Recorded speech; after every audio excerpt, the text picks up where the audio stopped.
So here's my second part of how I avoided the Asian family drama at my wedding. Well, most of it.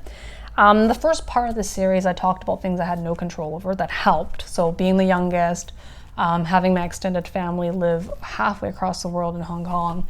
And then the third thing was having parents who are relatively drama-free people and are those who keep my secrets and not share them with the world. Those are three things that I'm incredibly grateful and lucky for having, that I know had no control over and really contributed to a peaceful wedding. Now, here are some tips on things that I did have control over that you can take to ensure that to minimize the amount of family drama at your wedding.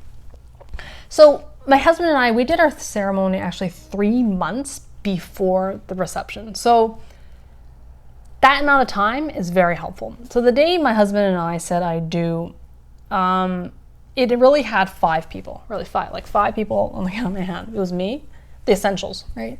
Me, obviously the bride, my husband, the groom, my sister, and then his sister, so 2 witnesses, which is legally required in British Columbia. And then, of course, an officiant, someone to actually officiate the ceremony, to say that we are married and send in the documents and whatnot.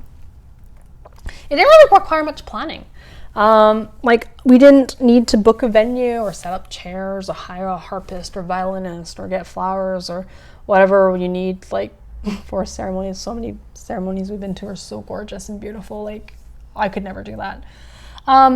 Anyway, we picked a date and time. Like, literally just went candle and just be like, okay, this is a good day. We picked a place we liked. In our case, it was a really nice, quiet botanical garden. We contacted the officiant for her availability. Like, are you free for this day? Yep. Okay.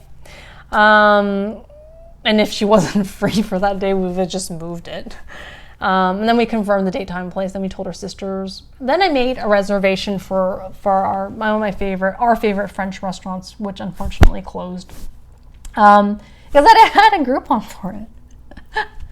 And then I just bought a white dress from Brian's Fashion and some shoes from Payless. Again, God bless their souls. I did my own makeup and my own hair, and off we went. It was a very simple, incredibly intimate wedding and ceremony. It was very low-key as well. We wrote our own vows, which we didn't share with each other, obviously, and then we just said them to each other. We took our time. There was no rush. There was no need to socialize, no schedule to follow, no pandering.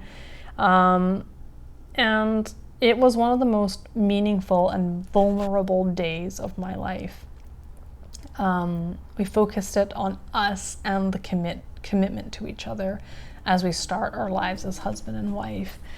And it was just it was just a really raw moment and a really raw memory that it's imprinted in my brain. I'll never forget that the entire day. It was actually a half day. Because I didn't need to put up a front. There was no anxiety around people pleasing. There was no anxiety around, making sure I looked a certain way or things I needed to do before. I could just let loose, right? Not just let loose physically, but emotionally, mentally, and spiritually. So I would recommend, if you want to avoid some of that drama, is to we told our parents beforehand, but if you have really super, super drama-y parents, you could try and do a secret. I'm not encouraging you, but we did it 3 months before this reception. And it just had a lot less pressure, right? Like a lot less pressure. The second thing we did was we really set a limit. Like, we put our feet down on the guest list. So we started planning the reception after the ceremony. Like, we didn't even think about the reception at all, like where, what, when, anything about it until after ceremony. Because we were officially married, like for us, for me especially, it felt like a huge weight had been lifted off my shoulders. Like, we had gone through the salience of the wedding ceremony, and now came the celebration part. it was a lot of fun because it felt like we were planning a party for all our close friends and family. And we really set a limit on the guest list, and by having it, like choosing a restaurant that has a maximum capacity of 120 people. So that really helped kind of just narrow down who to invite. And also gave us kind of like when we did tell people, they're like, oh, so-and-so, so-and-so. And you're like, well, no, there's like the restaurant literally has regulations on the number of people you can have. The next thing was both my husband and I, we removed our egos when it came down to who had more or less or fewer, whatever, people on the list, right? Because sometimes what happens is, one person may have more friends and family than the other, right? And then the list will reflect that. And one person might be like, well, I think I'm going to start thinking of these other people just to bring my numbers up. And then, and it just becomes very complicated. When you plan for a wedding as a couple, like you learn a lot about each other. It's really a team effort. So it's a great exercise to do, just to test your marriage.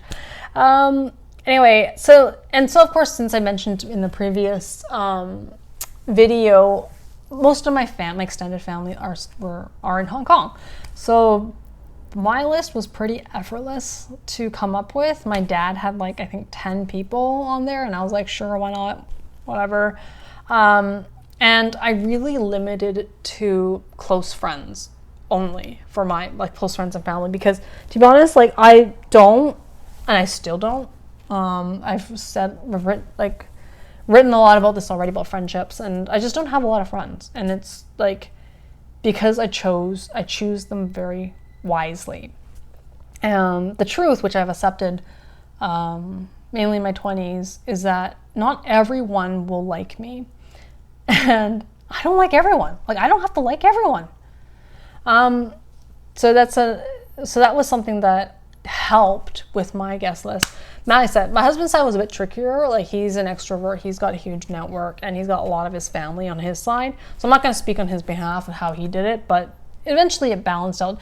And honestly, I didn't really care who he chose. It was his kind of thing. As long as everyone on my side was present. And plus his side is I really don't have any beef with their side. Because if you watch another video of mine or another blog post of mine, I've developed this kind of mindset about in-laws and the other side of the family. So go watch that if you have issues with your in-laws.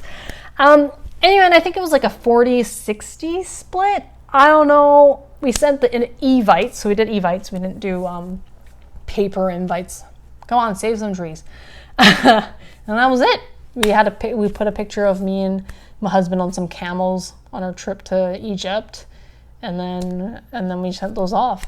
So the third thing what we did was, and you both have to do this, trust me, you're gonna have to really work together on planning your wedding, is don't people please. Don't.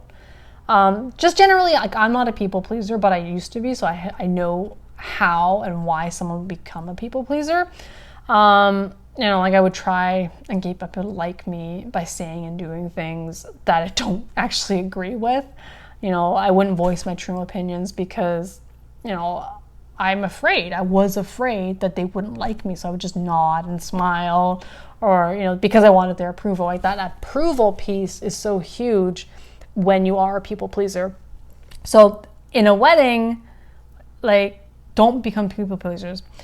And I've realized over my 20s, over the years, and mainly in my 20s, is, succumbing to peer pressure, helping others that go beyond your means.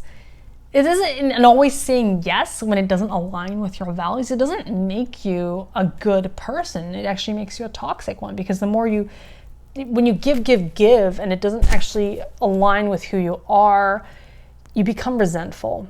And then anyway, so that's what you want to avoid, is that resentment piece against people, because you feel like they owe you. Anyway, so for our reception, we weren't afraid to say no. We said no to a lot of things. We had to be a united front. And when someone would suggest something, we'd just be like, yeah, you go run with it. I don't care. You think we need a cake? You can go buy one. You can buy a massive one that'll feed 120 people. We're not buying it. We're not getting it. We don't want a cake.